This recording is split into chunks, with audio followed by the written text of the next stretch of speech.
Hello everyone, my name is Ryan Cotillo and this will be my presentation on medieval English monasteries. So monasteries were founded as religious communities which sought prayer and isolation away from the influence of modern secular life. And it began as hermits in Egypt, but as the movement coalesced it grew and it had spread to Ireland by the 5th century. And Saint Benedict of Nursia created the Benedictine rule in 529, which would prove to be the model for most monasteries of how they would live. And monks took vows of poverty, and even though they did this, the abbeys that they lived in were usually collectively wealthy. And as you can see here from the ruins of Whitby Abbey in England, they could be quite wealthy indeed. Now, there were 6 groups of monastic orders in England, and I'm going to arrange them in 3 different groups. So the first group, Benedictines, there were 4.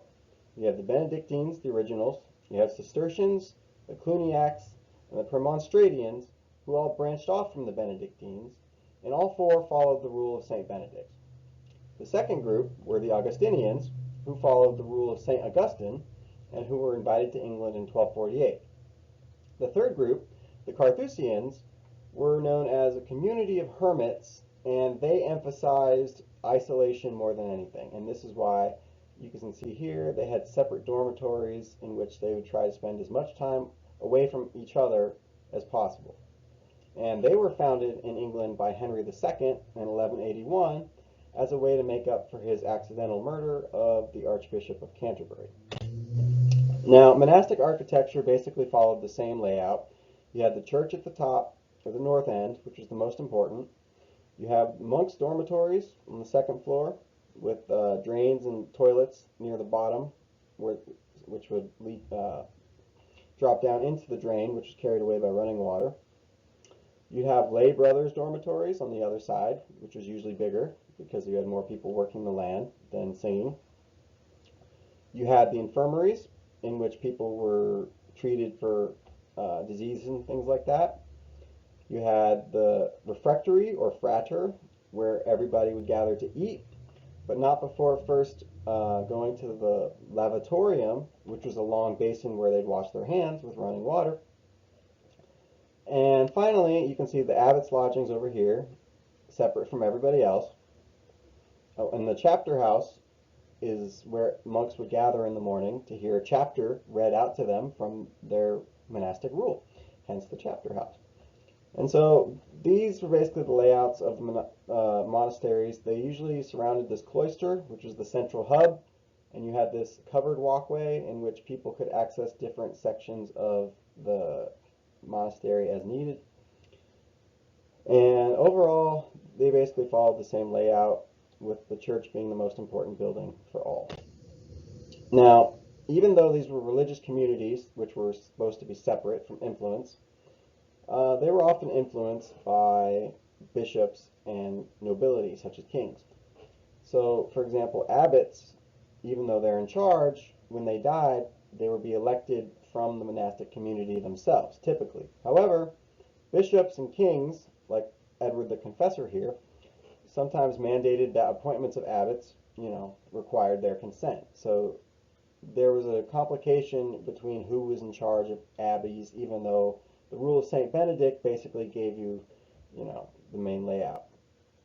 There were also political considerations to consider with abbeys, especially in the case of England with its wars with France, as English kings wouldn't allow French monks to live within 20 miles of the sea because they viewed them as a political risk.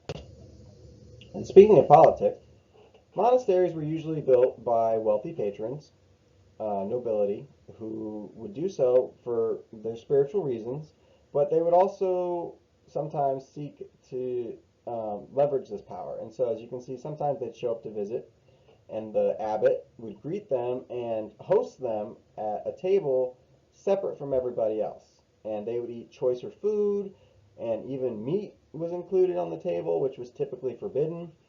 And these kind of standards where the abbots had higher quality food and lodging from everybody else, this kind of slowly disintegrated the entire concept. And by the end of the medieval period, everybody ate meat, not just the abbot, and a lot of these social barriers had started to break down already. And in that note, monasteries were basically industrial complexes, just like factories. They had regulated movement between buildings, they had perimeter walls, they had towers and large buildings which projected their power on the landscape, and they were also run by bosses, abbots, who used the land for extraction of resources and generation of wealth. And this industry was accomplished through the use of production of metallurgy, textiles, farming, and alcohol production, and they would sell these goods at market. And in the 9th and 10th centuries, you saw a slow, steady growth of industrial activity in monasteries in England. By the 11th and 12th centuries, there was a concentration of exchange in towns as opposed to monasteries, which hurt them somewhat. So by the 12th and 13th centuries, English monasteries were focusing on direct land management, working the land themselves. And you saw some early examples of experiments for market products this way. And then in the 14th century, plague, demographic collapse, and rising labor costs basically made it more appealing for the abbeys to outsource this work to lay tenants rather than farming themselves. So they rented out the land for others to feed them, essentially. And they would grow quite a lot of food. As you can see from this bit, in Canterbury, they'd grow 2,600 acres of wheat, 2,300 acres of oats to feed everybody, to make alcohol, and they'd store the produce in granaries and tie the barns. So this was a very industrialized activity which generated wealth for the abbey. And the person in charge of who did what with the money was the abbot. And depending on the abbot, they could abuse this power for worse rather than good. In addition to being centers of industrial activity, monasteries were also centers of education and scholarship. And in fact, a lot of the written works from the ancient period only survive to us today because of monastic copies. And these copies would have been produced in the scriptorium, where you can see this fellow is producing some works. And they were often brilliantly colored with pigments and things like that. And that's why they're known as illuminated manuscripts.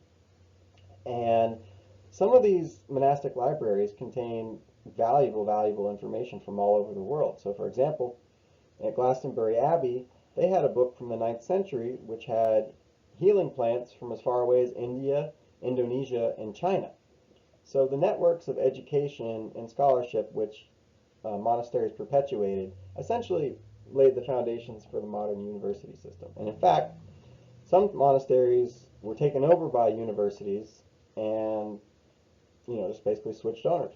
And the last thing I'd like to talk about is the differing ways in which English monasteries were affected by the Viking raids. Now, they were affected, especially in the eastern and northern regions. However, these effects were also compounded by a decline in standards within the monastic houses themselves. And the Venerable Bede even wrote in the 8th century about the need for monastic reform because there had been a lot of neglect and abuse within these houses. And when the Vikings came, in places where we don't have charter evidence, the sculpture evidence seems to indicate that they switched from catering to the elite monastic market to making, more high-quality lay secular goods. So the sculpture people up in Yorkshire and Lincolnshire who were attacked by Vikings, they just stopped making sculptures for the monasteries and they started making them more with secular themes. And so that shows that they were still around and that, they weren't necessarily destroyed. And in fact, there were some monasteries in Yorkshire and Lincolnshire that basically had a break in like the 850s and when the Vikings showed up. So they did suffer a little bit of decline, but by the 900s, 10th century, 11th century, they were back at it and things had basically healed. So there was levels of disruption that varied, but it was not the apocalypse that is sometimes made out to be. Alrighty, and that's been my presentation. Here is my source page with all the sources that I used. I hope you enjoyed it, and thank you very much for your time. Appreciate it. Bye.